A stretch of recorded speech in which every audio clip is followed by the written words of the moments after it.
So the test I'm going to do right now is to determine how airtight this house is. I use a fan. It's calibrated so I can tell how much air is going out through the fan.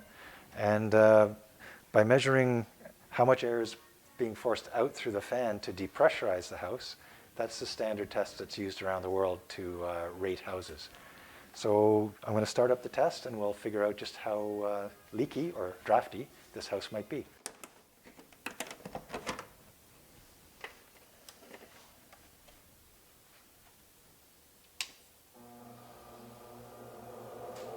Might be a little bit noisy, but what I've done right now is I've got the fan to the point where it's depressurizing the house. It's blowing air out of the house, making a negative pressure inside the house of about 50 pascals. So that's the same thing as having a positive pressure on all the outside walls, trying to push air in through all the places wherever it can leak in.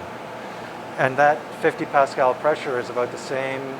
It's about the same pressure that's exerted on a house by a 60 kilometer an hour wind blowing on the walls. Okay.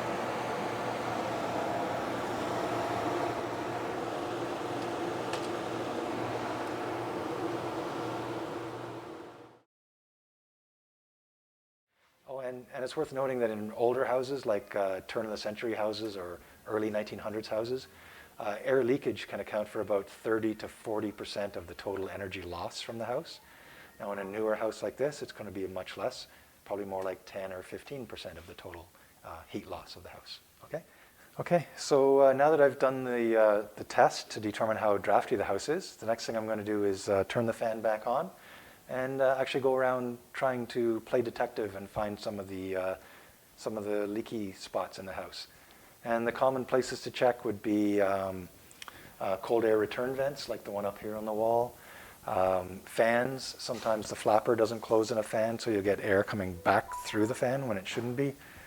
Sometimes around windows, especially on window frames, places like that. So I'll turn the fan back on and we'll walk around and try and find some of those leaks.